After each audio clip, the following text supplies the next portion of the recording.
Hello, and welcome to another episode of the Christian Reeve Podcast. Today's guest is the founder and creator of Retrospection, a nostalgic and suspenseful audio drama that deals with various different topics. He hails all the way from Ohio in the United States. His name is Noah Martin. Welcome to the show, Noah. How you doing?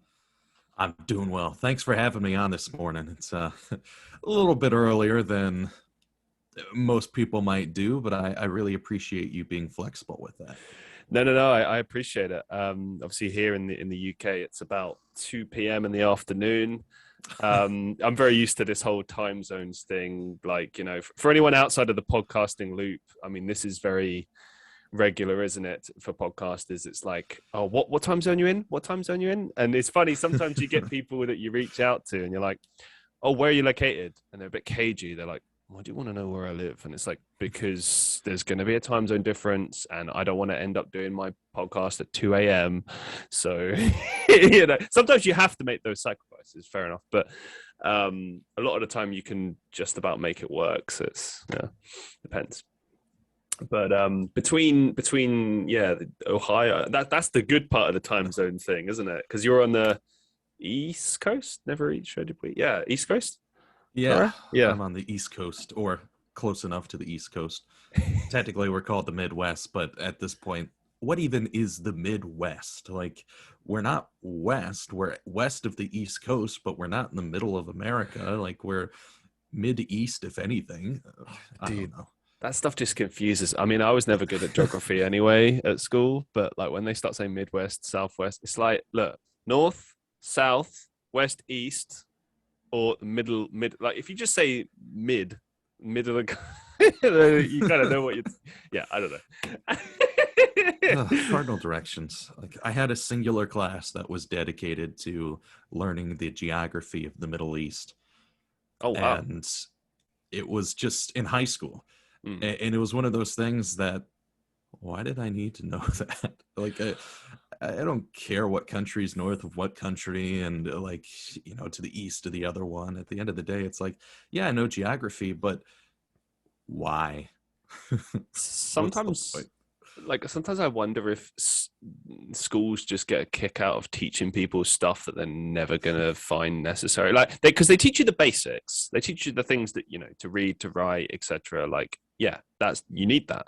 But then they start just going into like, here's Pythagoras' theorem, and here's this pointless knowledge that you're never gonna need to know. And it's like, can't you just teach me how to do taxes or teach me how to, I don't know, like how inflation's gonna fuck me in the ass later, or you know, just let me know. Like, pardon my language, but it's, you know what I mean? It's like these basic things. Like they should just have a life skills class where they just teach you how to just live. Like, hey, here's how you iron your clothes, or like I don't know. It's just like all of that stuff got cut from my high school. And when I was in high school, I decided to do that type of stuff. So I joined the theater department and I did sewing and I made dresses and I made suits and all these things that nobody else knows how to do anymore. I learned a lot of tech stuff. But one of the things that going into college, communication is part of my degree, the ability to talk with other people, hold conversations, read all of these nonverbal cues that people are giving. And those are life skills that have made me a better conversationalist and somebody who can actually hold the conversation with other people and have a good time with it. Because in modern society, what I've learned from other people is that most people don't actually know how to talk to you. Most people, if you walk up to them and say, hey, how's your day? They say fine, and that immediately kills the conversation because, well, there's nothing to go off. If you say fine, it's like, okay, well, why is it fine? Why is it all these things? And even if just the general populace had learned basic communication skills in school, like the idea of, hey, you walk up to Bobby and you say this thing, he responds this way. Think about it. How would you respond? How would you act? So like that type of stuff, I've realized is something that we learn growing up and being socialized. However, the ideas behind it is something that started falling out, especially when it comes to, you know, the younger generation, which I'm a part of. But when it comes to being able to talk with other people, it's gotten harder and harder for people to just walk up and say, hey, what's life like? And then for that person to respond like, today's rough. Woke up on the wrong side of the bed. If we promoted that in society, I'd be a much happier person. There's various aspects to this that I think are important to note. Probably the major one being that I think a lot of the time, especially here I can't speak for the whole of the UK, because I must say when I moved up to the north of the UK, I found that people were much more outgoing and nice and friendly, etc. But when I lived in London, and I always call it big city syndrome. I reckon it's probably the same in New York, in Moscow, whatever, where when you're in a big city, you're always kind of like looking over your shoulder a little bit. And at least when I was growing up in London, my kind of thing was growing up with not like paranoia all the time. That makes it sound like really over the top. But let me put it this way. When someone would ask, how are you? Like, I'm a friendly guy, but like at the same time, I would always question their motives in my head. I'd be like, well, why does this person want to know? What do they want? And like, sometimes people are just asking you like, hey, how's it going? Like, because they care or because they just want to, start some conversation. But that's the problem. Like when you've got that fear in your head or you think someone's trying to mess with you or maybe you're the butt of a joke. I mean, for example, in this modern society that we live in now, everyone's got a fucking camera. Well, that's the thing. You don't know if you're going to be just randomly part of a meme without your fucking consent, or like the amount of videos I've seen online where people have just been living their life and then they get like, here's a really good example. Okay, fair enough, it's a celebrity, but it kind of illustrates my point. There was a TikTok video I saw the other day where a guy was at like a petrol station or something, gas station if you're in America, and sorry, that's just a little dig. I mean, that's technically what you call it, but yeah. So he's at a gas station. I think he's like a foreign guy, as in like I think he's from the Middle East or something.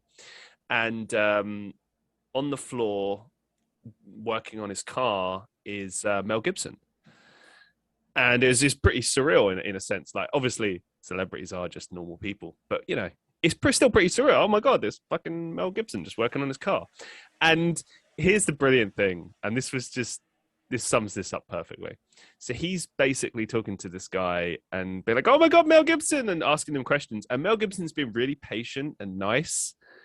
But like clearly a bit like, I'm struggling with this car, buddy. Like, don't appreciate the camera in my face. But he's not being mean, he knows he's on camera, so he's got to be not, but he's been nice. And to be fair, the guy eventually, like, I think the final thing he said to him is he gave him a little tongue-in-cheek comment and then said, okay, you're gonna help me with this car?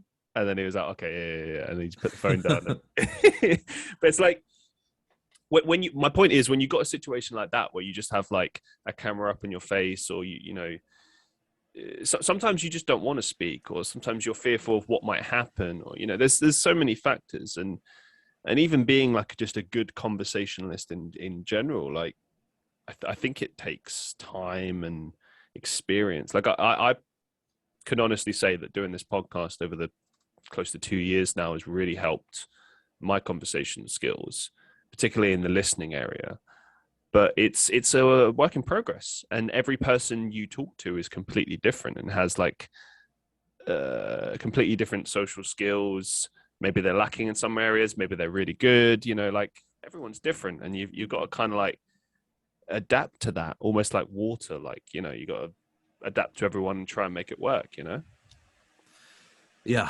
I was brought up on good conversational skills. That was something I always learned.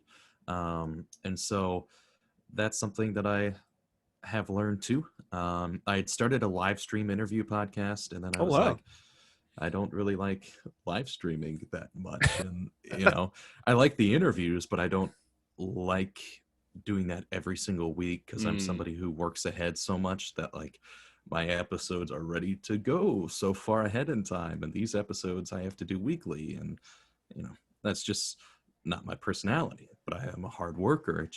I plan ahead too much. And at the end of the day, I've studied a whole bunch of stuff in college, a whole bunch of different things. And another part of my degree that's not communication is journalism. And one of the things we talked about in journalism was legality, like what things are legal, what things you can and can't do, what you can and can't record, any of that. And that's extremely important in modern day to know your rights. I don't know what the laws are in the UK because never actually had to study the UK besides history. But from laws in the US, your ability to record other people is relatively free. Like if they're in a public place, you can record them and you can post it online and you can do that type of stuff, which goes over well sometimes and not well for other times. So like, it's great when it comes to celebrities, especially if they're doing bad things to their fans. Like Ezra Miller 2 years ago or whatever, the guy who plays the Flash in the DC Comics movies was, I think he was drunk or something. He was just absolutely rude to a fan. And that's all on video. You can see all of that. And something like that needs to be out there for the public to see, at least in my opinion, for the public to see, because then you get to see that true side of that person that, you know.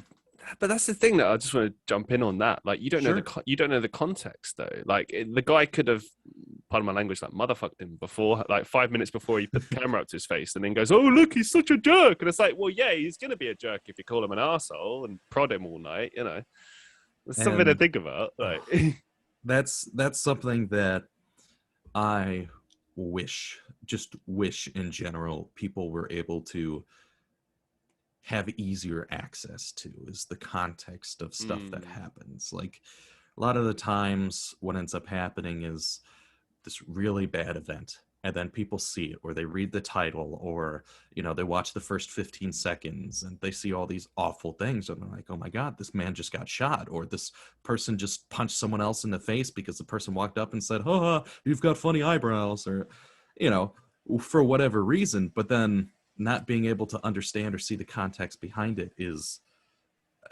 devastating sometimes. So I 100% agree there.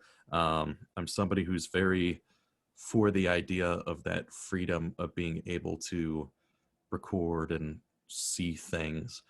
But I'm also somebody that advocates for, if that is going to happen, we need to know why that happens instead of just it happened. Because context is everything.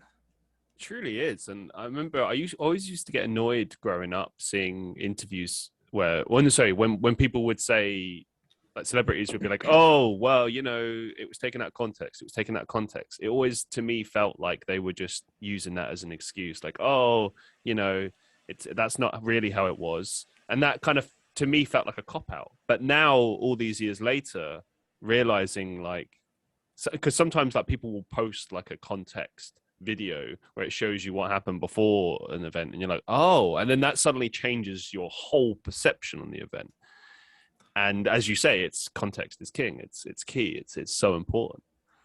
You know. So, journalism in general, one of the things that we're taught about is ethics, which I don't know if that's really still practiced anymore, or at least the ethics that I'm learning in school. And then the idea of getting clicks and like having people look at your stuff, because ultimately you do want an interesting title that'll make you stand out from other people, but you also want to give factual information, which, by the way, just side note for me, I hate journalism. It's part of my degree, so the irony of me talking about journalism, but just why'd you hate it so much? Well, so I am a narrative writer, and I'm somebody who tells a story. I give a lot of detail. I can describe a scene. And journalism is not that way. Journalism is, this happened at this location, then this happened, then this happened. It's very factual. It's very like 1 to 2 sentence paragraphs and very quick. And for me, I'm somebody who's like not interested in that. That's not my writing style. I don't enjoy it. And so, and I don't really like chasing leads and Yeah. following all of that, because at the end of the day, what I do is I create my own stories. Mm. And, it just, I don't know, not a huge fan of journalism. It's not really necessarily the media itself. It's just not the thing I like learning about. I, Um, I get that. yeah, and sometimes you get that, especially like my degree is a hybrid degree of like video and audio and journalism and storytelling and all Hmm. of these different things. So I'm pretty well rounded, but I still have to take classes I don't like. Just going back to the communication side of your degree, like what are the key things you've actually learned as far as communicating? Like, what would surprise us from that degree? Like, what have you actually learned that's actually useful for communication? So, I'd say the first thing that has stuck with me is public speaking. I took a class that required me to memorize speeches and stand up in front of 30 people. I have no idea who they were, and then say, "Hi, I'm Noah. I was born in Baltimore, Maryland, and I'm partially deaf in my left ear, and I have essential tremors that cause my hands to shake at random times, and sometimes I can't even hold a gallon of milk." And then the people are sitting there in the audience like, all right, this person's now interesting, but I have to learn to be vulnerable with the audience to get them interested in what I'm going to be talking about, especially if what I'm talking about is me. So that's one of the things I've learned through public speaking is the way to make a connection is by being human. If you're somebody who walks up and you're like, I'm going to tell you about why this computer is amazing, but the audience doesn't know who you are and what your credentials are and why you should be talking about it, then, Mm. what's it matter? You're just another guy talking about this really cool new computer. That's such a good point, actually. I thought about this a lot over actually over the course of just doing the podcast and everything I've been doing online, acting, etc. And I've said often in live streams in the past that one of the reasons why it's so difficult to grow a following and become someone that people would want to listen to and stuff like that is because people don't know who you are. Like it's no one cares. Like you could be the best speaker ever. You could do the best possible like podcast of all time, or be the best public speaker ever. But if no one's heard of you or doesn't know why they should care, then they'll just whatever. No, but you know how it is. Like I mean, I always think about like, oh, maybe the podcast would go leaps and bounds if someone would give me a shout out. But why?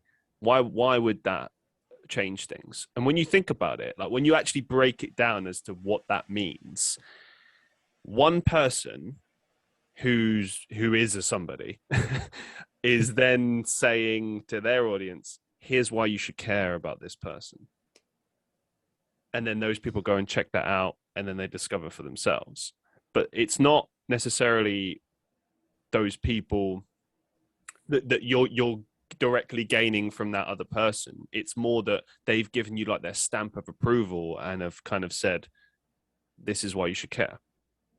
Exactly. From what I've learned in life, you can use descriptors to say things about yourself. I'm a storyteller, I'm a podcaster, I'm a music creator, I am an audio engineer, I'm a video editor, I'm a cinematographer, I'm a photographer.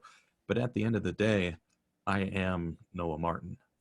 And so a lot of people, whoa, super deep and philosophical. But it's true because I don't know how big into YouTube you are, but variety gaming is huge. The gaming industry has a lot of money, and especially YouTube gamers can get a lot of money.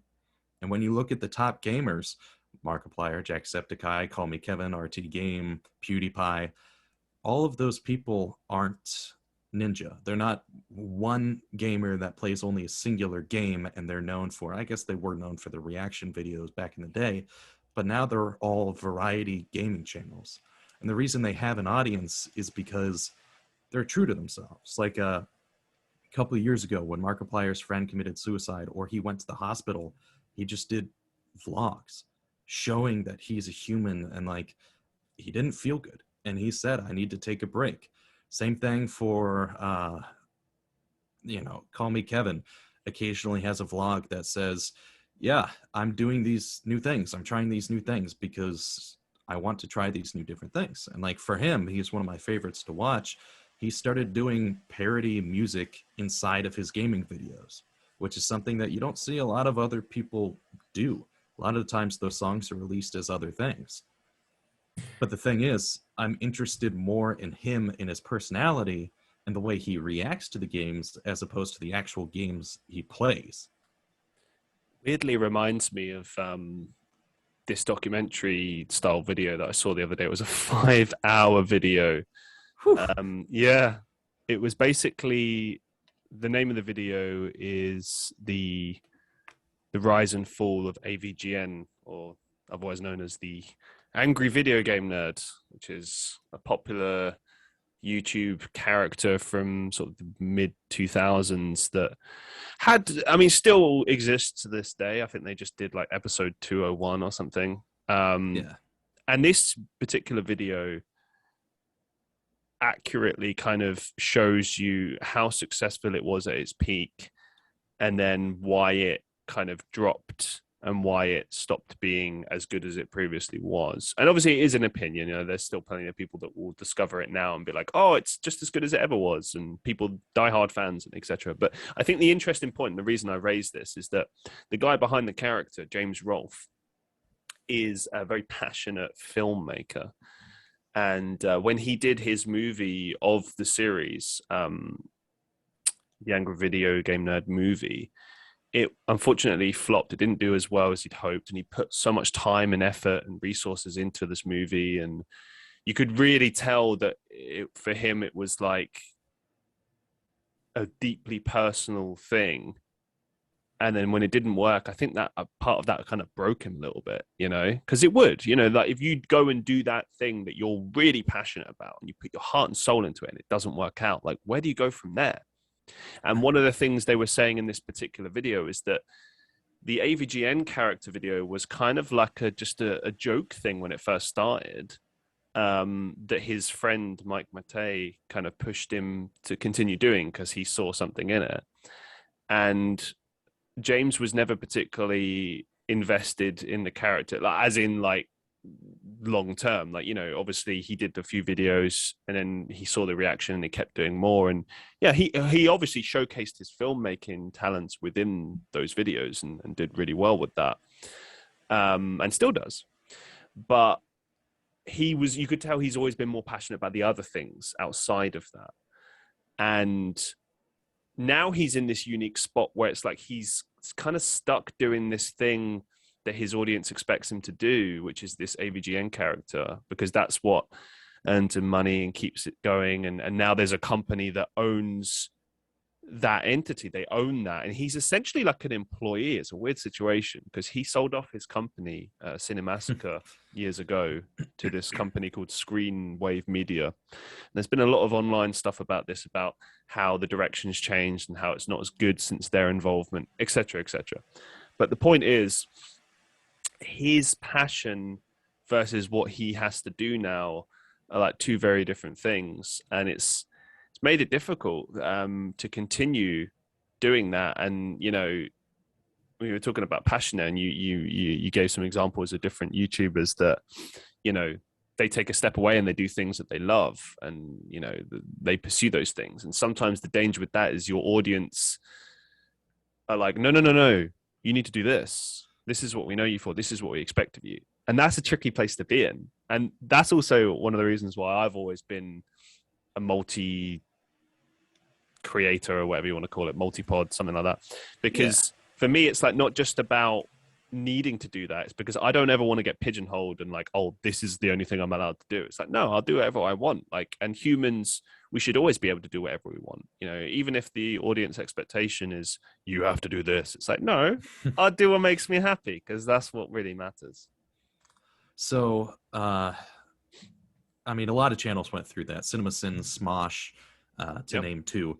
Bad lip reading. So the idea behind it is, once you get famous for this certain thing, a lot of people do pigeonhole. They just start going down that path saying, well, I got famous for this, I'm going to keep doing this and getting my money from it. And then they hit the point where nobody cares anymore, or you lose all your views, it becomes stale, all of this stuff.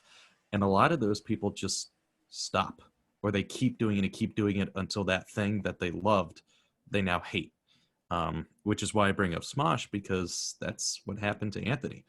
That was one of his interviews, was once they started becoming more corporatized, he just hated it. That passion that they had when they were younger doing things, it just wasn't there anymore, because you had to do this, you had to do this, you had to do this. And I'm somebody who struggles with imposter syndrome, which is something where basically everything I do will never be good enough. I'm always striving for perfection, but I will never reach perfection. And, I see my therapist about it, and I talk about it, and it's something I'm actively working towards doing, but something that I've learned from all of the work and dedication I put into podcasting. I put in probably 30 to 40 hours a week on top of full-time school, part-time job, and a part-time internship. And the thing I've learned from it is I do what I like, because at the end of the day, people are coming for me, the ever-present narrator or the ever-present host, whatever you want to say, and they're coming for the content that I produce, but the content that I produce is from my interest and my passion. So like a week ago, I did something on the mental health behind the Slender Man stabbing that happened 10-ish years ago. This week I did the life and history of Orson Welles. Next week I'll have next week I'll have the next episode of my audio drama produced. And that's the thing I've learned, is if you're not living the life that you want to live, if you're not doing something that you love, what's the point of doing it? Because we're here to live. And whether you believe in, God and going to heaven, or if you believe in reincarnation or any of these things, at the end of the day, all of that is still uncertain. And YOLO, you only live one life. And with that life you live, you might as well enjoy it, because what's the point of living life if you're not enjoying life? Couldn't agree more. And what a throwback. Holy cow. There's two different directions we can go down with that, but I think for now I want to focus more on this imposter syndrome thing, because this is some of the stuff that you sort of outlined in your notes to me and originally before we did this show, and it kind of stood out to me. I mean, I think it's something that many of us probably suffer with or have suffered with at some point or another, especially if you're a content creator. But what can you tell it? Like, okay, let's assume none of us know anything about imposter syndrome. What is imposter syndrome? How does it affect your life? And how do you manage it and overcome it on a daily basis? So imposter syndrome is the feeling of never being good enough. Everything you do is always a failure. Or you might do something and you might get an enjoyment for it, and then you review it, 5 minutes later, 5 weeks later, and it wasn't good enough. It was bad. And so basically you are being chased by your own shadow, and your own shadow is constantly at your heels and telling you you're not good. You're not good enough. And it's something that I've had for a long time, but never actually knew what it was until I did an interview podcast with someone who does ADHD, or has ADHD, a parent with ADHD. And that's something that a lot of ADHD people struggle from, and also a lot of women, because one core part of imposter syndrome is constantly comparing yourself to other people. And that is something that, especially in high school, that happens a lot. It happens a lot for guys, very passionate about like men's mental health and suicide awareness and all that stuff, but it also happens a lot for women. What ends up happening is a girl will see someone else who's skinnier or they think is prettier, and then they'll live with this constant nagging at the back of their mind that they're not as good as that person. They're not as beautiful as that person. They're not as skinny as that person. And they will then start working towards becoming that way, or live with this depression, this guilt that they're not good enough. And so, it happens to everyone. I'm a man, it's happening to me, but it happens in different ways to different people. So for me, when it comes to the work that I do, what happens is I will sit down and I always go back and look over my work, look over my scripts and say, how can I improve? How can I get better? But a lot of the times it's through this negative lens. It's not through the idea of how can I do this to get better so I can make better content for other people. It's how can I do this to get better so that way I don't suck. So what ends up happening is I will create something that I'm proud of, and I'll get that nice little dose of serotonin and be like, yes, I did it. This was awesome. And then 5 minutes later, I'll go, well, I could have done this better. And I could have done that differently. And I could have done this, shoulda, woulda, coulda stuff. And then that continues dogging at my mind until I look at something and say, God, this sucked. And so that especially comes to podcasting, but it also comes to my normal life. I'm a 4.65 GPA or 3.65 GPA. I get pretty much all A's. I have scholarships, pretty much a full ride to college, coming out debt-free, all of these really amazing things. But when I say that, I feel nothing. I don't feel accomplished. I don't feel good about myself that I'm doing something not a lot of other people can do. I know things people don't know. I'm a professional audio engineer. Like I take pictures and I sell them on stock images. Like I'm doing these things that other people want to do and might never be able to do or have no idea how to pursue, but I don't feel good from it. And that's because there's my shadow, this other me that tells me I'm not good enough and I never will be.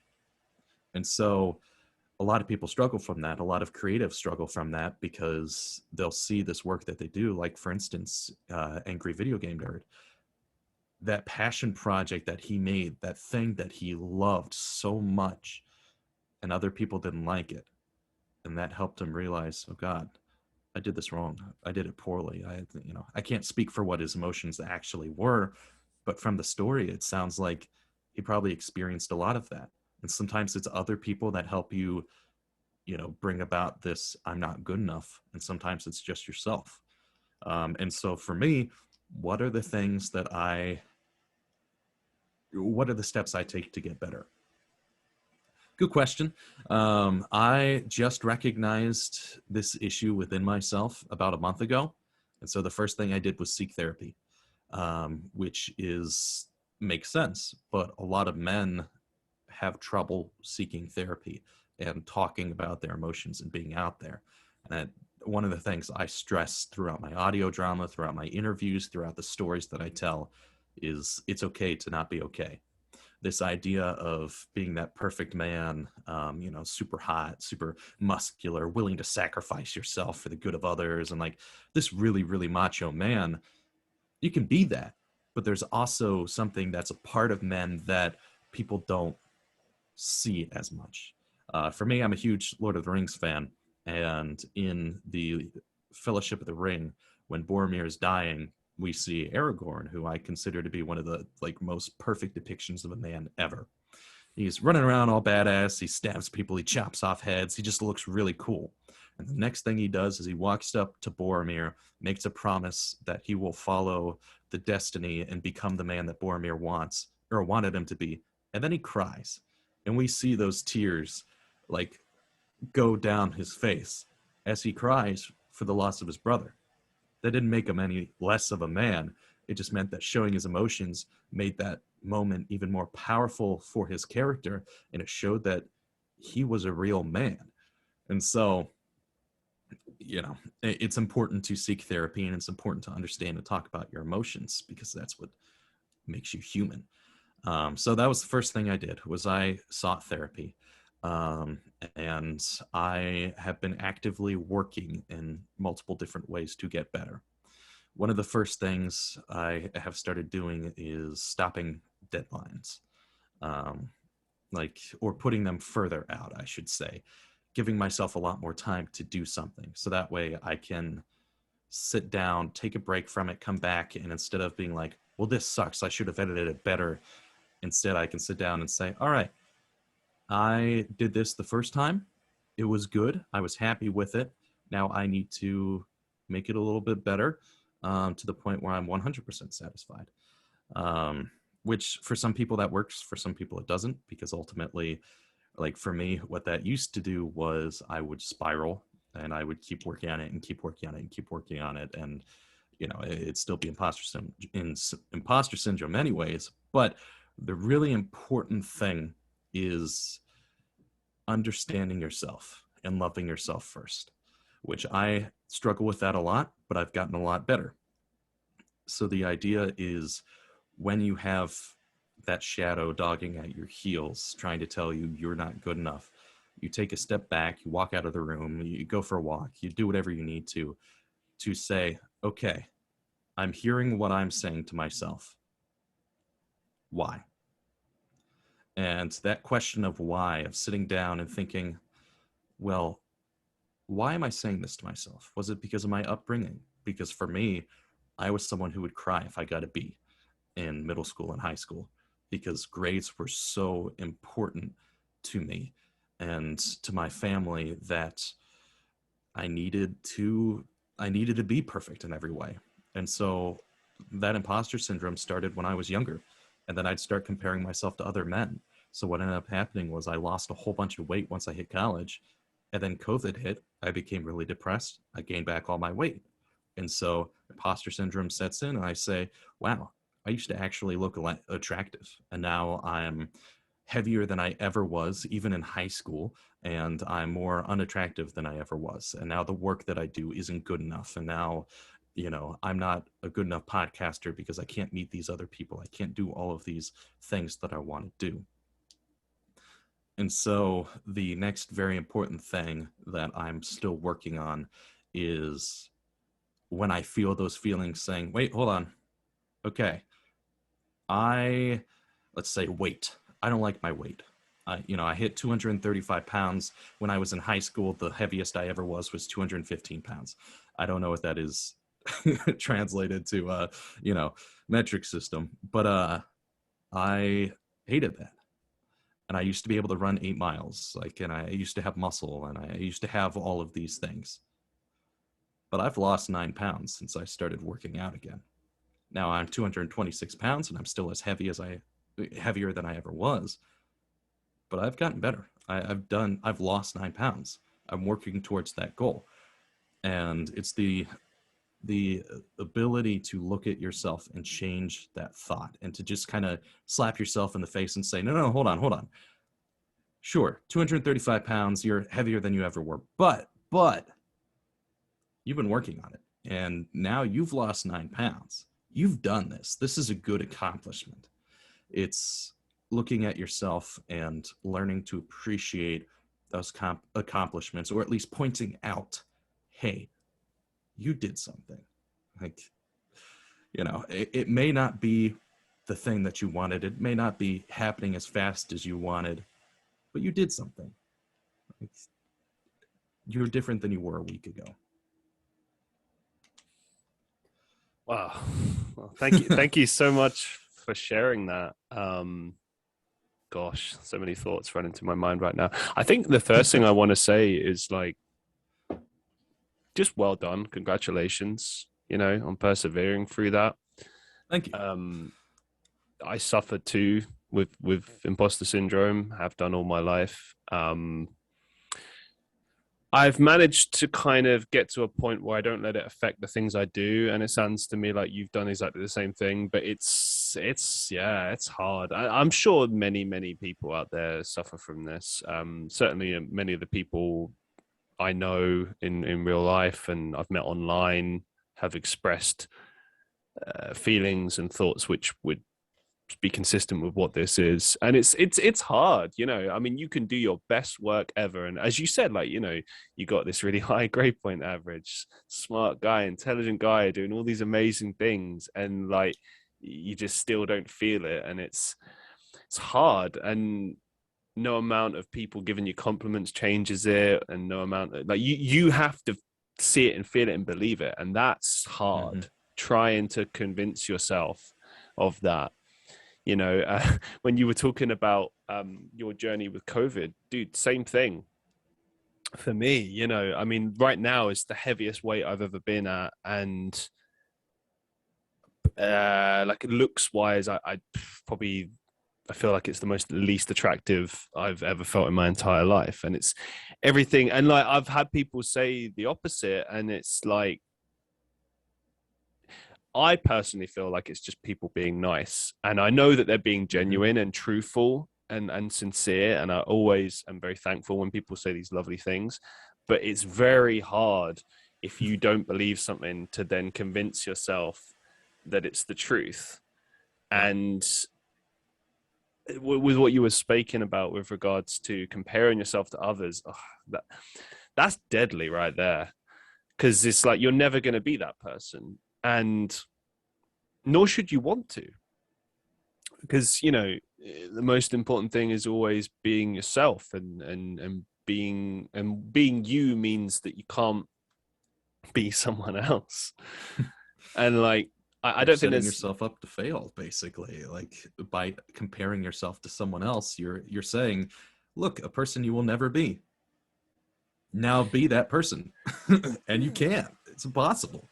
there's nothing wrong, I think, with being inspired by someone, but yeah, when you're trying to be someone, it's like, I don't know what the unfulfilling prophecy is, that what it is, like it's like it will just never happen. And you just Exactly. and it's, I don't know, like I remember I always go back to this quote because I think it's amazing. I'm a professional wrestling fan, I always have been. And I remember there was this very short line in this video package for this match. It was WrestleMania 19, and it was the match between Shawn Michaels and Chris Jericho. And WWE has always been known for its production value and good quality programming and stuff like that. And some people will say, oh, you know, it's gotten worse over the years and that. And I get that. But you can't fault the way they put a package together, even to this day. Like, when, you know, the music and the compelling words and the just everything in between, they really create stories well. And one thing they've always done is built a basis of truth within stories. Chris Jericho, growing up, was a fan of Shawn Michaels and did emulate him in many different ways, and etc. So they just took elements of truth and put it in the story.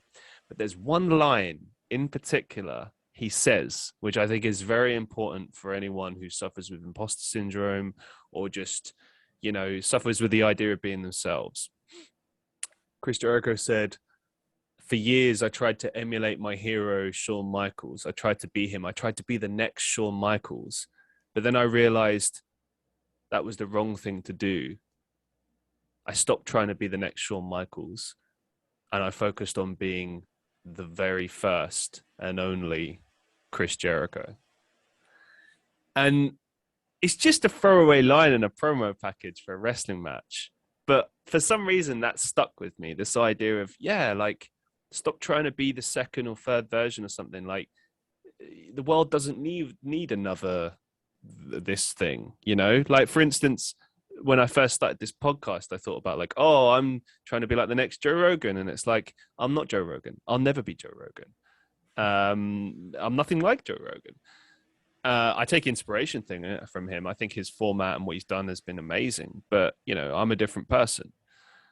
And so I thought, well, okay, so what does Christian Reeve do? What's that? What does that mean? What does, in the context of what this is, what does that mean? And I think that's something that unfolds over time, and you just have to realize it and just do it. And it's this fighting battle with yourself. It's like, your thought, like I don't care what anyone says, but like, your thoughts are always the worst thing.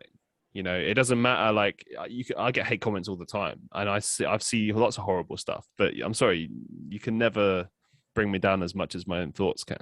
It's just not possible. You could try, man. I know that feeling.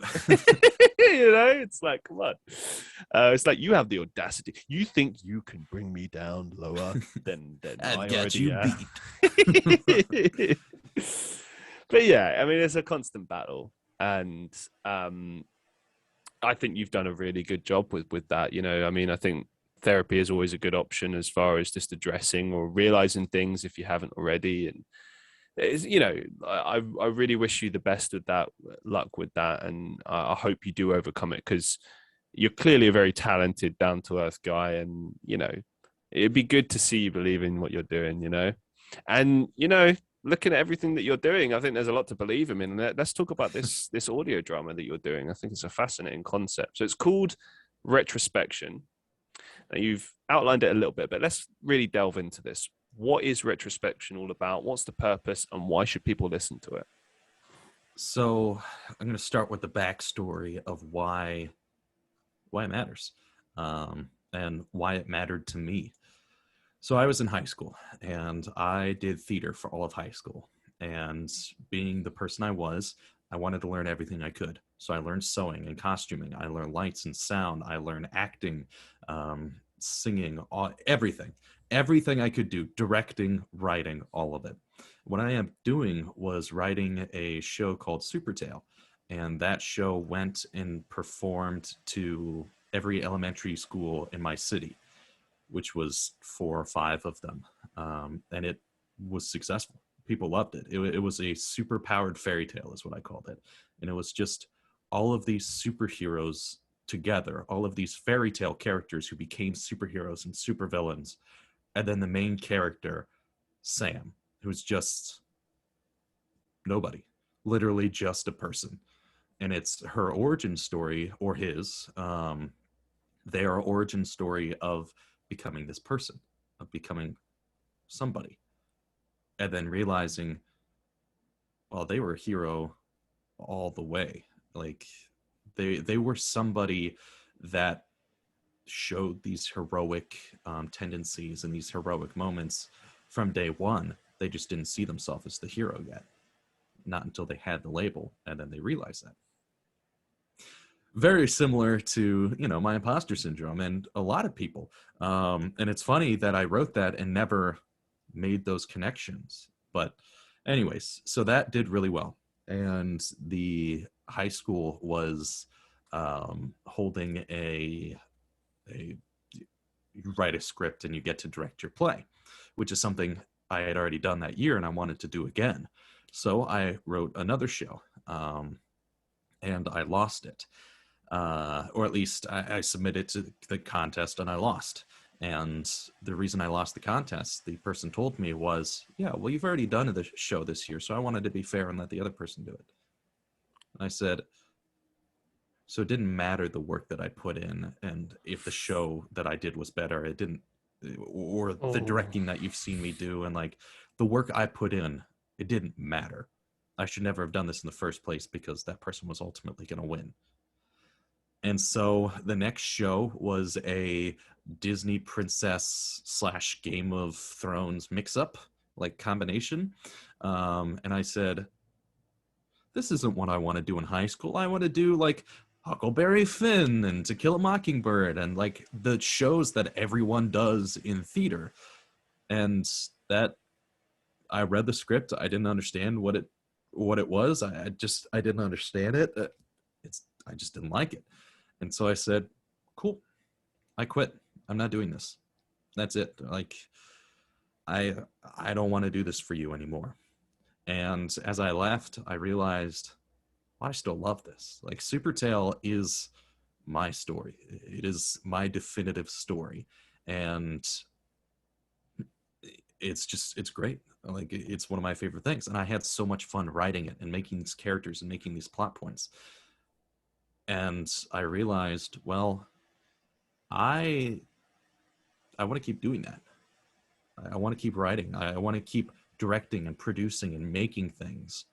But my high school is not going to give me that opportunity anymore because I can't. I just can't do it for them. So I started writing. I started just writing things I thought would be interesting, and those works were lost to time because they were on my school account, which once I graduated got deleted. And so I kept writing, and that director, that same person who told me, oh yeah, well, I wasn't gonna give it to you in the first place because of you already got to do one, equality, if that is equality, I don't know, had also convinced me a few years earlier to get into voice acting.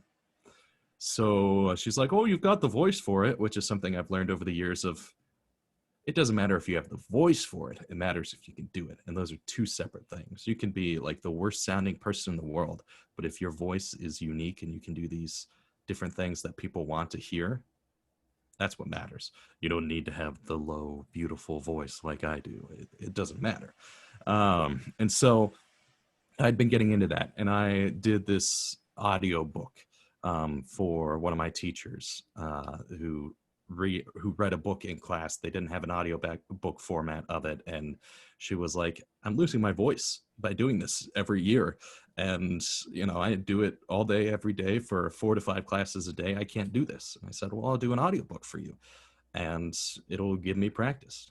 So I did that, and I said, wow, I love voiceover. Like, this is fun. I don't have the experience, I don't have the training, I don't have any of these things, but I like it. And so I started teaching myself some basics of voice inflection and reading differently and speaking and all the different voices I can do, and learning and developing those. And I was having a great time. And I said, okay, if I'm writing scripts and I'm doing voiceover, why not do audio dramas? So I start searching the internet and scouring for audio dramas. And naturally, audio dramas started in 1930s and 40s. And War of the Worlds, Most Dangerous Game, CBS Broadcasting, The Shadow Knows, all of these different really famous 1930s and 40s audio dramas. Old time radio is what it's called. And so I said, wow, I love this. I love the vibe. I love the feel. I love how old it sounds. I love the way everyone dresses. I love the stories they tell, because some of them are just corny and crappy. But it's got that love to it. Yeah. And I loved it. So I said, I'm going to do that. I'm going to write a script. I'm going to make an old time radio, and I'm just going to do that. So I spent the first half of my senior year writing The Lodges, which is my first episode. And I wrote it, and I had 4 issue roles for it. And I said, okay, hey, other people who are annoyed with the theater department and the way it is right now, and my friends, would you be interested in coming in and voicing these roles? And they were like, sure, why not? So I bought a crappy $15 Walmart mic, and I set up a whole bunch of thick blankets in my crawl space, and we would record in the crawl space. And that's how I recorded the first episode. Wow. And my dad, who's always been extremely supportive, says, hey, I'll buy a bunch of moving blankets, we'll grab some wood, and we'll make this mini booth in our basement. And so we did that. And the next, it wasn't the perfect booth, but it was better. And that was a great project that we did together. And that booth stood until a couple months ago, because I moved out about 1.5 years ago, and eventually it just wasn't seeing much use. But he helped me with that. And then I started reaching out to parents of my friends and saying, hey, would you mind helping me out with this?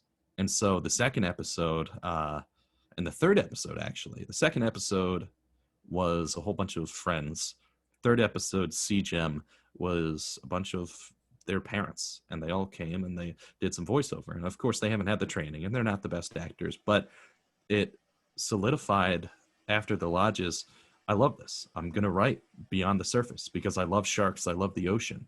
And that's what that show was about. And then I was like, well, I wrote a short story that got featured in the high school magazine, so I'm going to turn that into an audio drama. So I did that for CGEM. And from that moment on, I kept going on and kept writing. And I've always had this old nostalgic vibe, which is why I describe myself as a nostalgic audio drama, a nostalgic horror, because it just feels nostalgic. And so I kept going. I've had struggles. I started off by doing directing, casting, producing, writing the music, composing, all of that every month. And so I would end a month, release the episode on the 31st or the 31st or the 30th, the last day of every month. And then I'd start over the next day and put out my casting call and try to get people in, and I'd write and produce and do all of these things. And I did it every single month.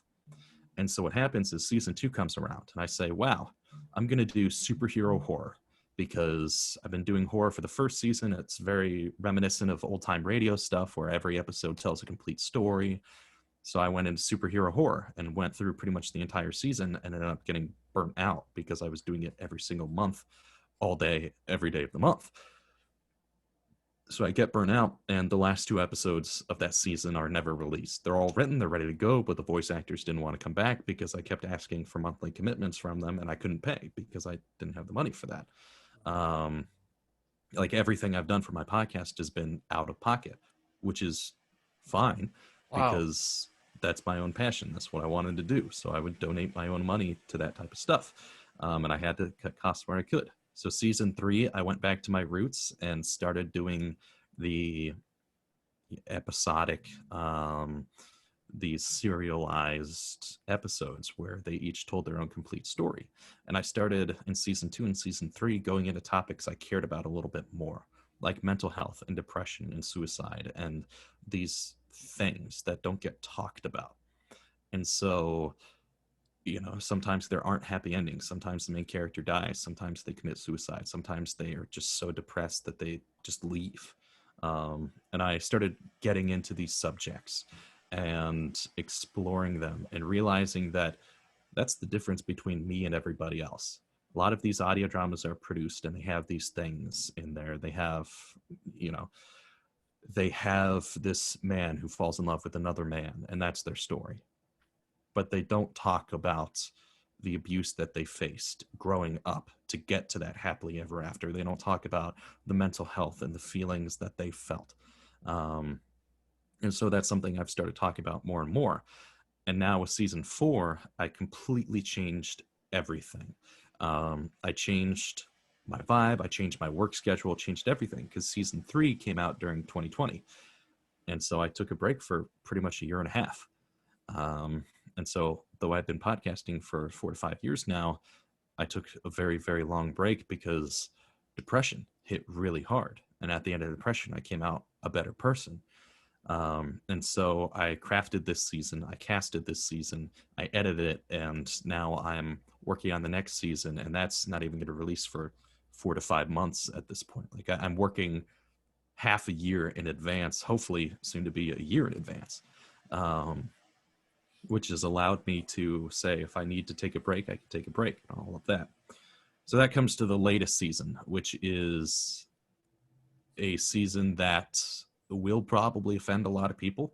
And I recognize that, but it's talks about subjects that are tough for people to hear about, but things that have happened to my friends and have happened to me, and they just don't get talked about. So this season follows,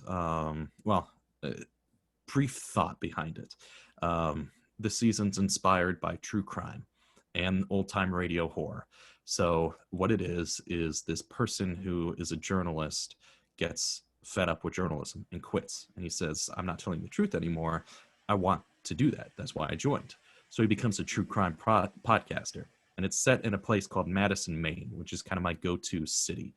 It exists in real life, which I didn't know when I first crafted it, but it is its own unique town, city, inspired by Stephen King and his constantly setting everything in Maine. Yeah. And I was like, and I had gone to Maine and I loved it. It was just such a beautiful place that I'm now, you know, the second I have the money to do it, I'm moving there. That's where I want to live the rest of my life. But anyways, so it's this guy who quits and becomes a true crime podcaster. And in Madison, Maine, there is a teenage girl who's killed one night, just in the middle of this safe neighborhood that the worst crime they ever had was a car break-in. She's just murdered. And then the police don't really solve the murder. And then more murders start happening. And the police don't seem to care. And so this podcaster says, I need to solve this. Like, there are boys and girls or men and women, you know, 18 to 23, 24 years old being murdered for seemingly no reason. And they're starting to become maimed. Like, there are bits and pieces of them missing. And so we start off with the podcaster making a discovery of the girl, the first victim's final hours on the planet. And that's the first episode, is an audio log of her death, the events leading up to her death. And so the story follows this person as he solves who the Madison Maimer is. But as he goes about solving, he makes these connections between, like, there was this old man who was the baseball coach for the boys and the girls team.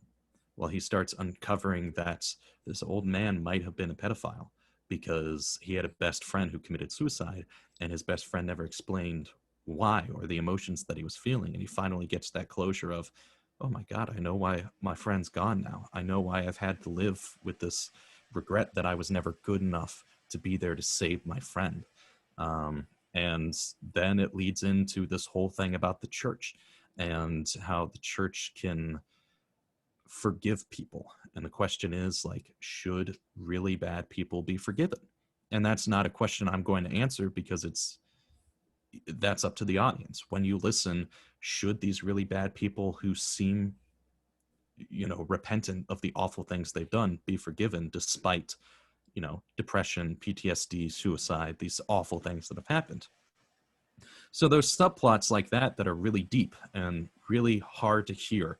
And, that might immediately turn people off, but for the people it doesn't turn off, those are subjects that need to be talked about. And so I'm using my audio drama to craft an interesting story with interesting characters and unique themes and developments and all that, but also as a platform to show that I care about these things, and you're not alone when this stuff happens to you. There are other people out there, and all it takes is for you to say, hey, I need help. So that's heavy hitting stuff. Oh, that's incredible. I also appreciate that, like, when I asked you about it, because sometimes I've asked people this question and, they just talk about the project they're doing and that's it. And it's like, okay, but I can tell why you're passionate about this, what it means to you. I mean, one of the questions I was going to ask as a follow-up was, like, what's the, I suppose, not like the purpose, but like, are you trying to educate people, whatever? But like, that's very clear, you are, and in your own unique way. And you can tell the influence of the old audio dramas from the 1930s and 40s within your work. It's like a kind of an amalgamation of new meets old, and I think that's awesome. And I can only wish you the best of luck with that. I've noticed also that you're kind of doing sort of like a network, I suppose, in a sense. Like, Retrospection is an audio drama, but it's also like a network. Is that right? Like a sort of a series of shows under this one banner? Yeah. So Retrospection, and the idea behind the name might help with understanding that. So introspection, the ability to reflect on oneself and look inside of themselves and develop, along with retroactive, these old vibes, vintage. And now retrospection is a word that means to look fondly on the past, like a nostalgia. So I combined retro and introspection, and it just so happened that retrospection was a word that, like, means exactly what I wanted it to mean. And It's almost so like it's meant to be. Exactly. And so this idea of being introspective, but using the past to be introspective, because I always said I'd be a history teacher until I discovered my passion for audio and video. And so I thought I was going to be a history teacher. And even in college, I took as many history classes as I could because that's my passion. I love history. And so that comes across in, like when I play D&D, when I DM for that, my world is inspired by history. And a lot of my podcast is inspired by history and has historical events or historical things that have happened. And so my two goals are to be as introspective and philosophical as I can be, to ask those deep questions that make you think, and also to pay homage to the stuff that inspired me and gave me those first inspirations, those first steps. And so when I finally made Retrospection, I realized that I am Noah Martin. That is who I am. But also the part of me that creates is retrospection. And so I could name the brand Noah Martin or Martin Media or Martin Multimedia or anything like that. But ultimately, I am retrospection. And so everything I know, it's like, what? I am retrospection. I just reminded me A retrospection man. Yeah. Oh, please do a show called Retrospection, man. That'd be amazing. Oh my God. Well, so I've learned a lot of skills in my life, and I got the Adobe suite, and so I started teaching myself Illustrator. So I started making these like cute cartoons of the Retrospection radio logo, and I'm like, I don't know why I did this, but I accidentally just made a mascot of this thing. Like, so Retrospection is me and what I do. So it is the interviews that I do. It is the stories that I craft. It is the pictures that I take and sell on stock images. It is the short films I create for class and for fun. It is the music I produce and I create. It is everything all labeled under one thing. And it's what we talked about a little bit earlier of being a content creator who just does what they want to do.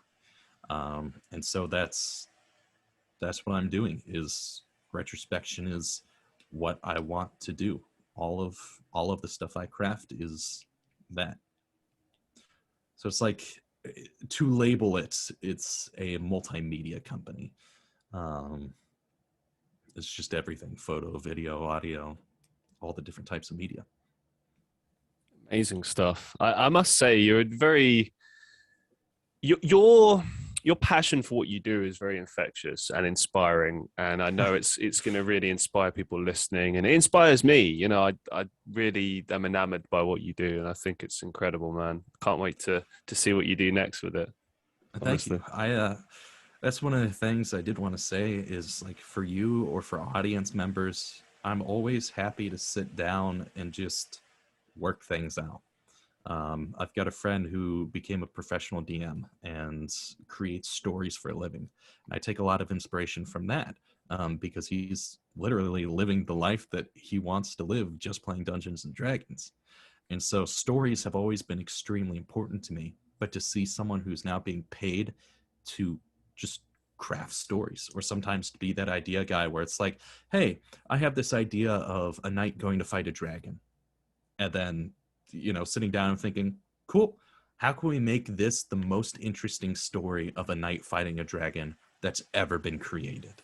Like, maybe the knight is going to fight the dragon not to save a princess, but instead to save the dragon itself, as if the princess was cursed into becoming the dragon, and the only way to do it is by defeating it and giving it an elixir or something. And that's something I take pride in, is story ideas and helping people sit down and think through things and kind of hammer down what it is that they want to do.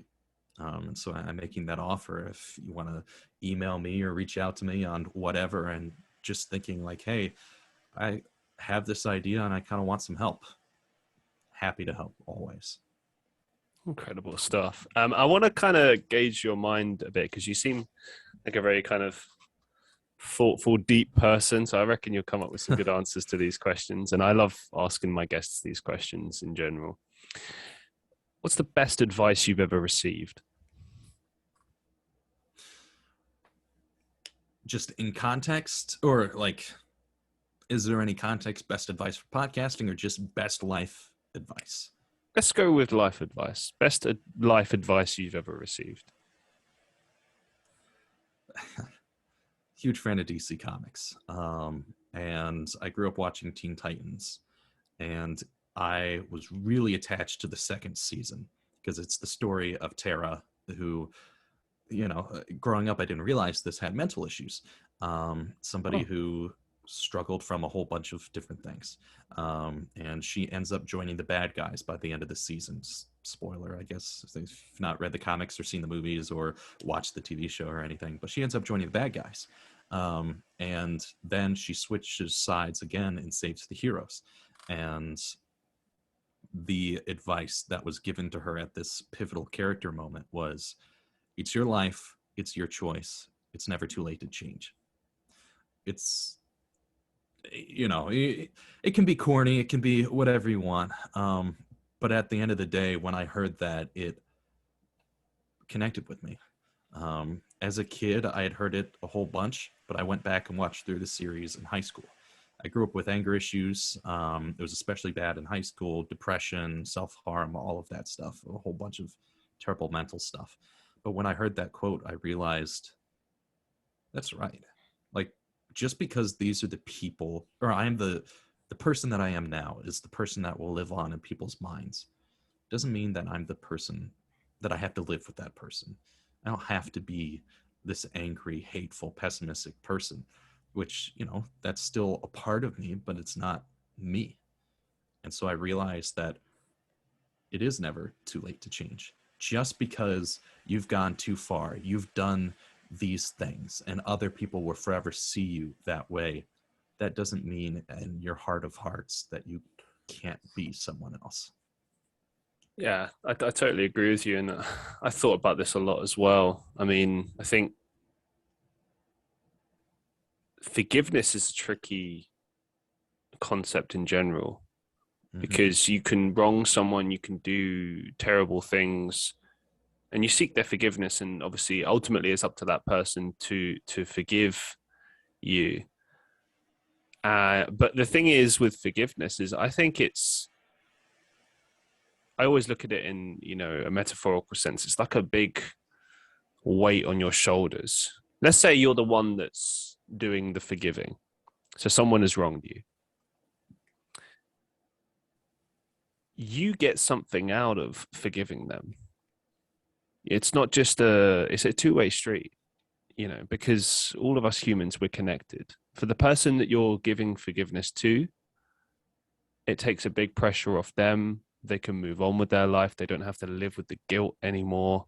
They know that you forgive them and that it's okay, and that you wish them well, and you don't hold a grudge anymore. So that's a pressure off them. But the pressure of you is that you don't have to live with that either. It comes off your shoulders. And this little act of kindness, which might not even seem a lot to you, and don't get me wrong, there are extreme cases where forgiveness is very difficult, and maybe some things are truly unforgivable. But I think that in the end, carrying hatred, grudges, whatever, it just eats you up. It doesn't affect the other person. It eats you up. And I truly believe that, at our best, human beings, we are beings that should spread love and kindness, and not hold grudges, and try and be spiteful or harm each other. Like, we got to aim for the best, and try to draw the best out of us. And sometimes that means stepping up and apologizing, or, owning our mistakes, or forgiving others, and accepting that we make mistakes, and I know there are people out there that hate me or will never forgive me, and I'm sorry, to those people. But it's like, I don't believe any human being is perfect or ever will be perfect. We're all flawed, and that's part of the journey. And the journey is learning and growing and forgiving and moving forward. And I think just doing the best that you can in life, even if you have done bad things and hurt people, like, it's as you said with your advice, like, there's always an opportunity to make amends and start doing the right thing, So you're the only person who has to live with yourself. We could live in the same apartment, we could live in the same house, we could be married, we could do all of these different things. But at the end of the day, you go to bed with yourself. You're the only one who's able to read your own thoughts. And when it comes down to forgiveness and your ability to love yourself, the important thing is, can you forgive yourself?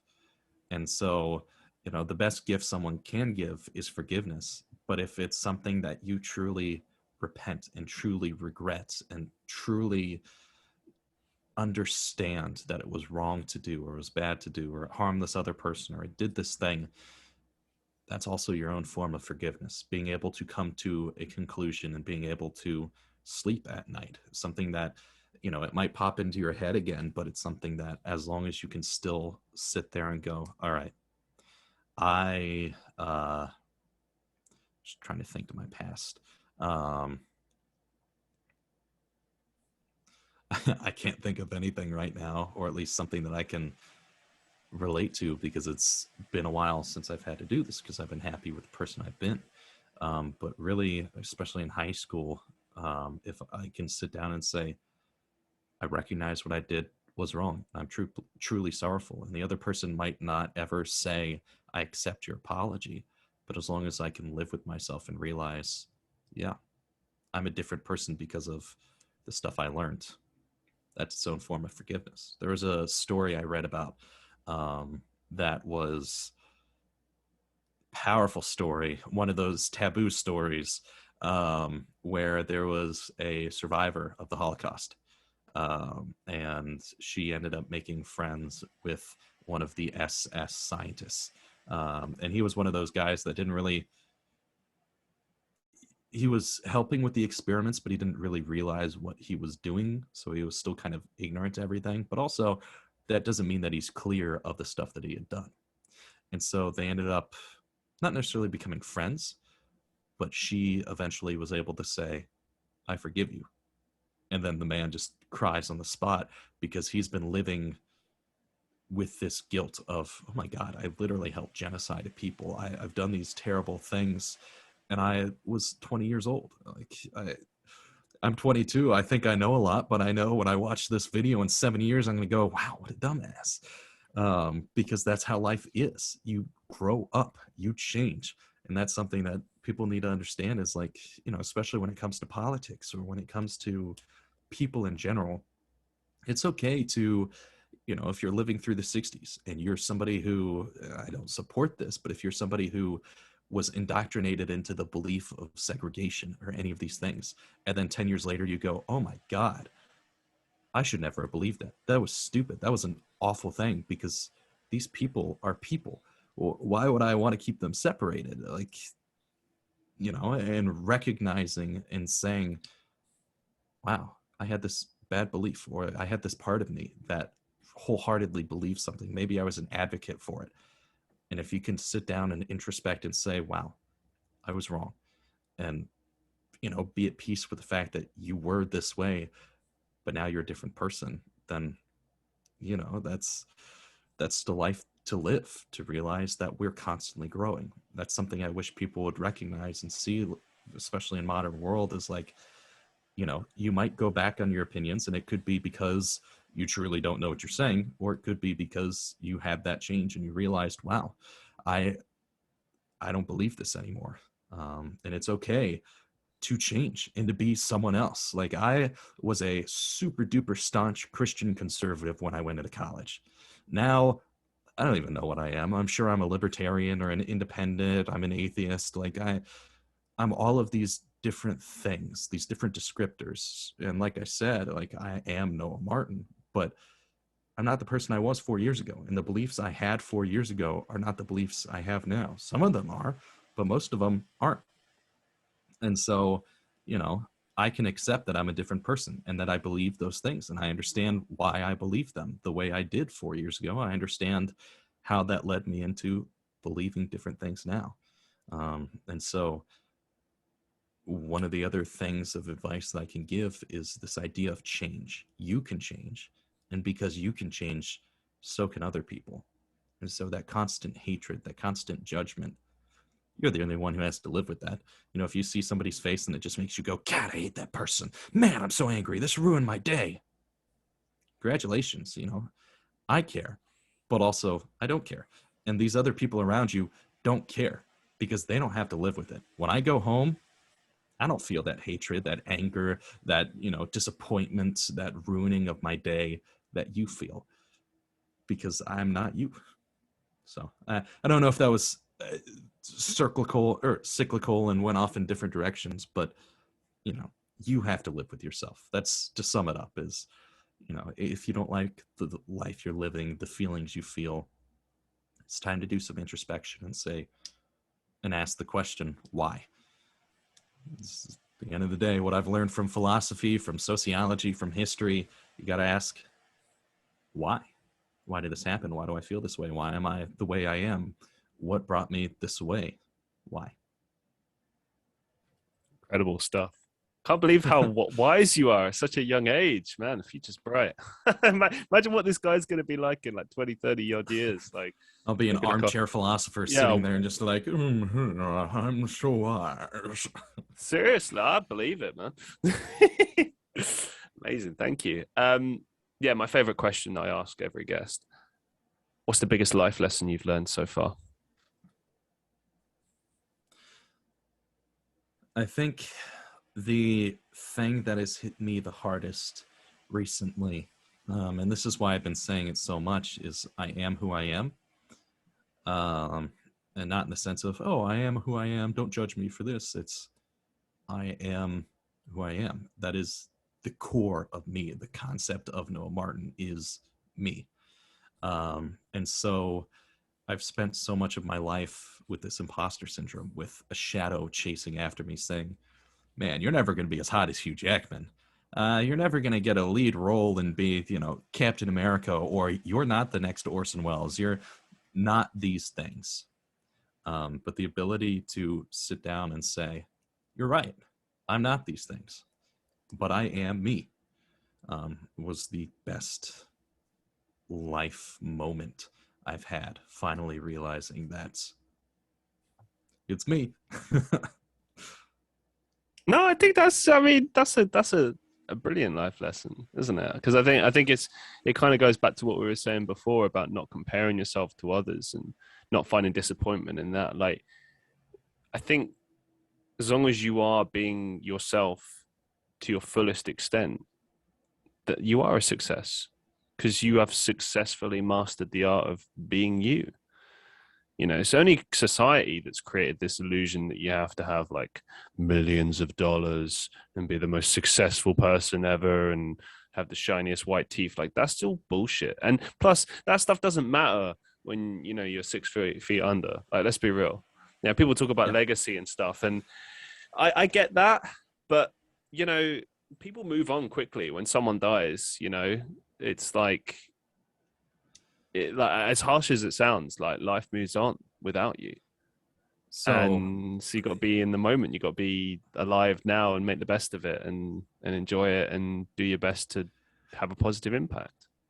Ultimately, people's opinions don't matter, because in 200 years, everyone who had an opinion, good or bad, against you, they're dead.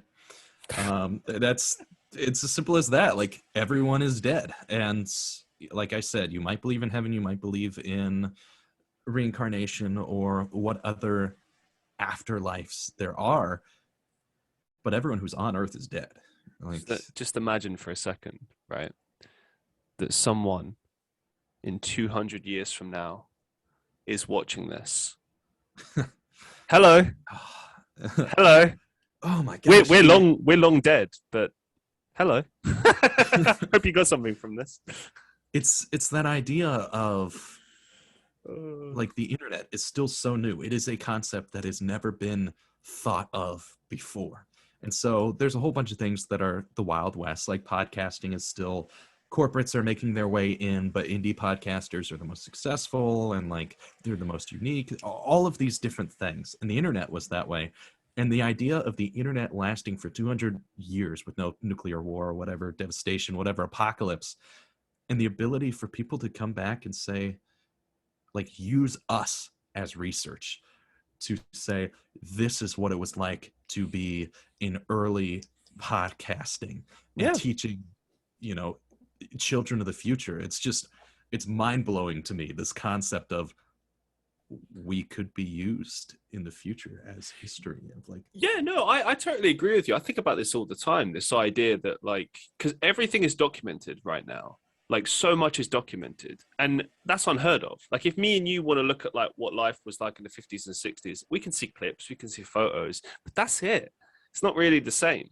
Whereas now, I mean, like, okay, this is a bit out there, but I was watching this wrestling show the other day, and I was just watching it, just appreciating it for what it was, and then I started to think about like, in 100 years from now, you'll still be able to see this, and these people will be long dead, but it looks like it happened yesterday. Mm-hmm. And that kind of blows my mind, like where technology has gotten to a point now where it's so pristine, and it's like we'll age. Like even I look at videos of myself a year or two ago, and it's like it could have happened yesterday, but that was 2 years ago, and so much has changed, and I look different, and everything. So my first episode is my voice when I was 17. Mm-hmm. And so I released an and like, here's the thing. I've had a deep voice since I was in middle school, since like 6th grade. I was an early bloomer. I I had all my voice cracks, got that out of the way. He's a man. Exactly. And then I got made up for man. having a low voice. Like, kids just like to make fun of you. But I just interject. I never understood that, like how that was a bad thing. Like I remember, like I get the voice cracks as well, but then my voice dropped at like 12. I was an early bloomer, and people were like, hoo, and I'm like, well, what? So my voice has dropped lower. Like that's a good thing, no? I mean, I don't know. I think it is. At least I don't sound like this right now, man. Man, yeah. What? God, and yeah, I mean that's the thing with kids and everyone going through puberty and all that. They just are mean. If you are different in any way whatsoever, oh my God, look at his differences. Wow. Like, it's true. Whatever.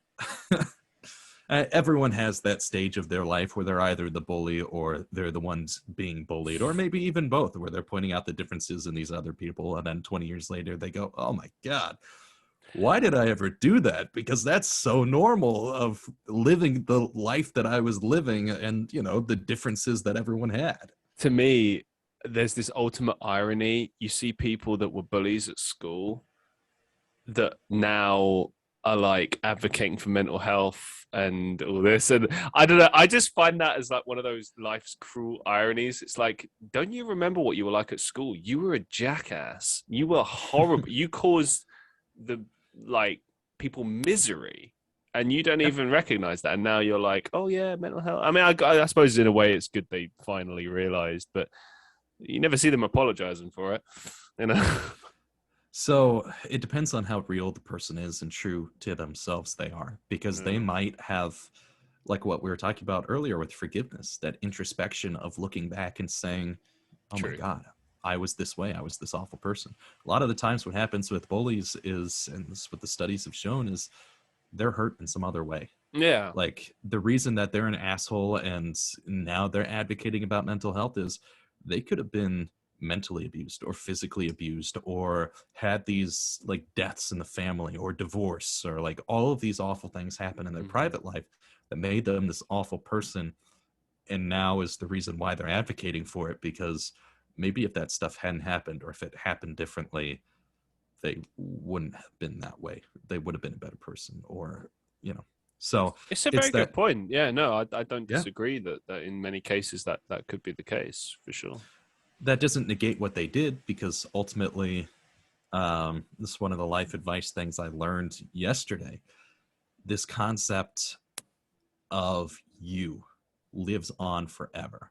And so even though this idea of, we're all going to die and we're recording this now, and it, in 2 hours, I can look back on it and it is this recording, the perfect encapsulation of what happened at 11:34 a.m. Eastern Standard Time in Ohio in my apartment. But this immortal version of you lives on in everyone's mind. And sometimes you're the bad guy, sometimes you're the good guy. But that's how you live on forever. That's the soul, that's the spirit, that's whatever it is you want to call it. This idea of you. Like, for me, you will live on as this guy from England or the UK. I know that can get touchy sometimes. I've got a friend who's from the UK and grew up in England, but refuses to be a part of England, because his What? heritage is Scottish. Oh, okay. All right. Yeah, makes sense. But that's the thing, is this idea of you will live on forever in my mind as this person who talked with me and this person who had a deep and interesting conversation. You might not be that way. You might be a complete asshole, or you might be like this amazing person. But that's the thing, is like, exactly, is like, you are forever going to appear as this good person in my mind from this moment. And Yeah. so that's immortality. That's how you live on forever. Like when I talk to people, because I was always friends with younger people or older people. There's never anyone in my grade I was friends with. And somebody reached out to me yesterday after I posted my episode and said, "Hey, I finally listened to you." And I just went in a huge circle, finally back to when I was 17, I had a certain voice. And she goes, "I listened to your most recent episode, and then I listened to your first episode, and I can hear you, just the change you've been through from most recent episode to that first episode, all of these years. And I knew you when you were 17. I knew you and when you were the way you were, and I looked up to you, but you were also an asshole. And it's good to see that, like, you've changed. You're not the person you were." Now, I never bullied people. Like, if anything, I bullied myself.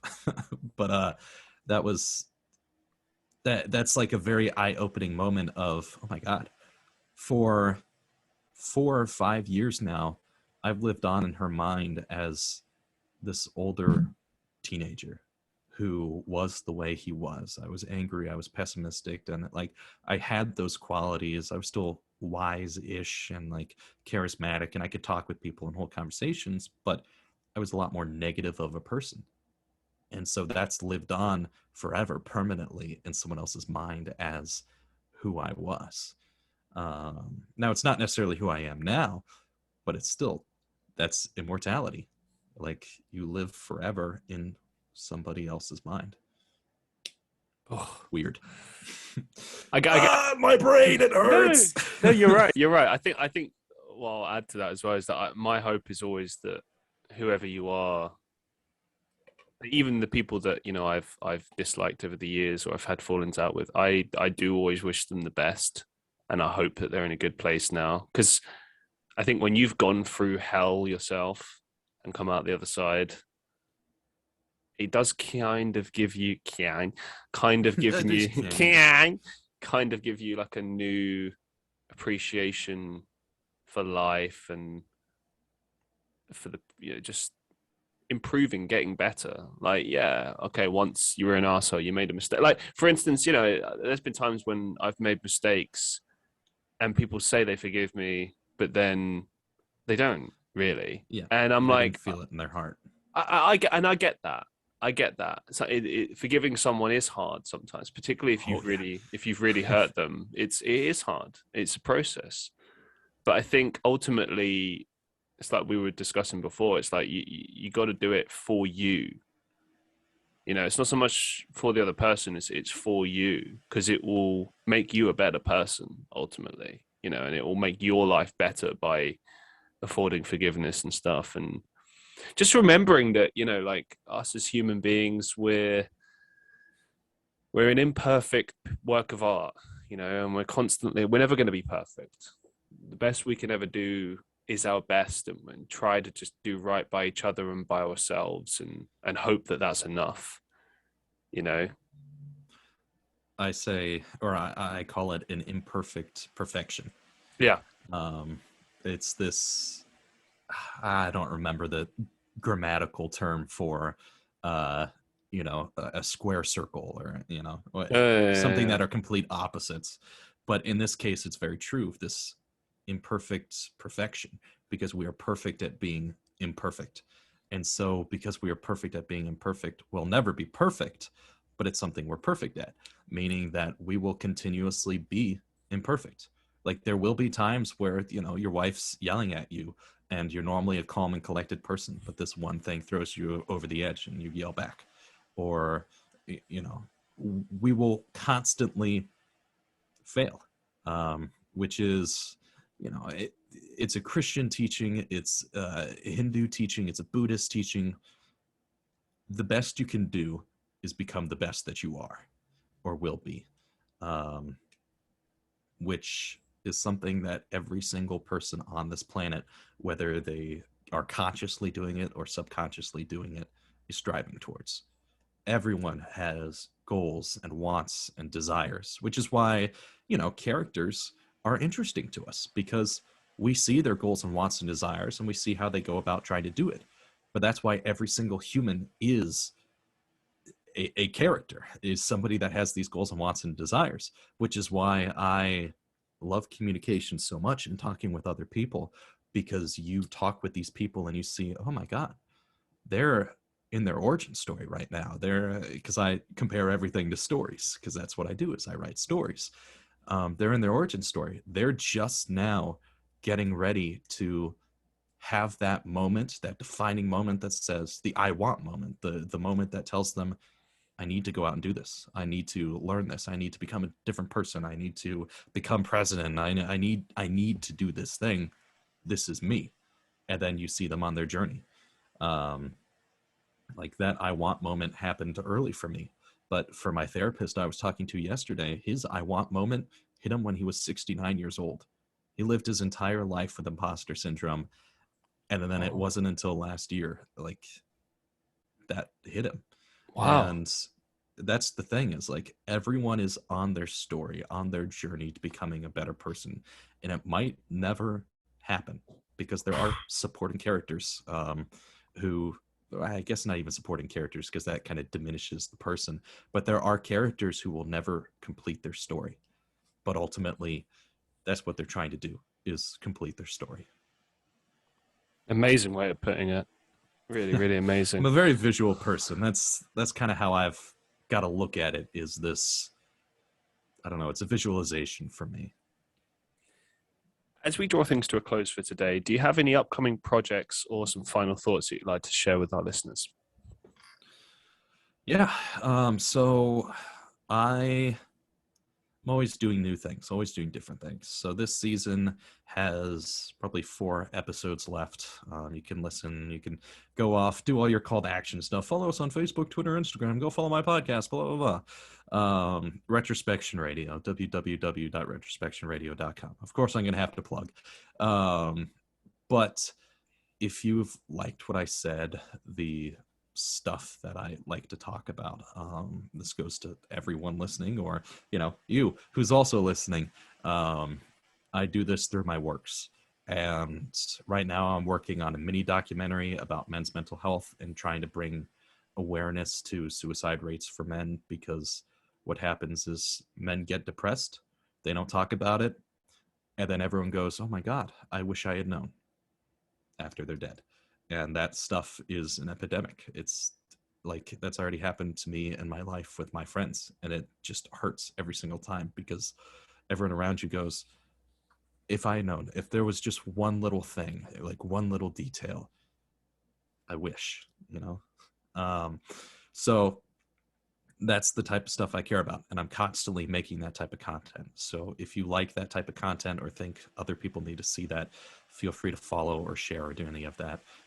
My next season is just a complete 180. It's more of a passion project for fun. Next season is going to be my Dungeons and Dragons world in a fantasy audio drama setting.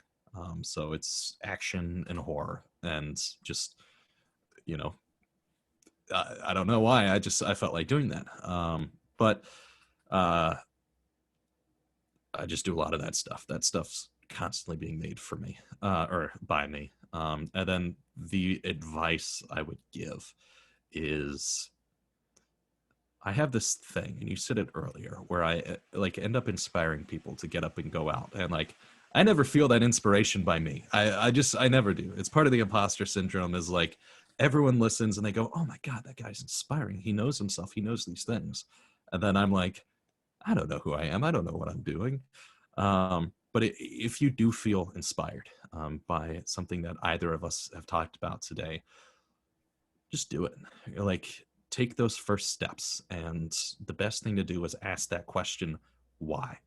Why am I feeling inspired? Are you feeling inspired by the stories I like to tell and talk about? Why? Like, what could you do to start doing it yourself? Are you feeling inspired because of this idea of forgiveness, where you have to introspect and love yourself and be yourself? Why do you feel that? And how can you go about feeling that more? So I just am encouraging taking those first steps, those introspection steps, those creative steps to go off and start, because everyone starts from somewhere. And I'm by no means successful to other people, but I'm successful to myself. I don't get millions of downloads. If I do, whatever. At the end of the day, I'm telling stories because I love telling stories. I love characters. I love all of that. And so I encourage you to think about what is something you love and keep doing it. Even if it doesn't seem viable, finding your ways to do it, or reading about it, or watching YouTube videos, or any of these things, just keep at it. Like, keep living life. It's okay to not be okay.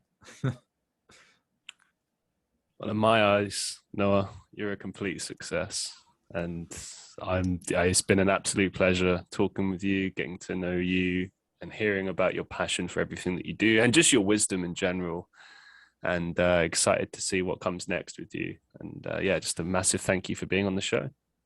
Thank you. Thank you for having me. I realized I reached out on probably Reddit or Facebook or something. It was just like, hey, this is who I am. Does this sound interesting? Okay, let's schedule a date. It always goes like that. And then, it's always nice when it ends like this and you kind of feel that connection, or, whatever you want to call it, that understanding.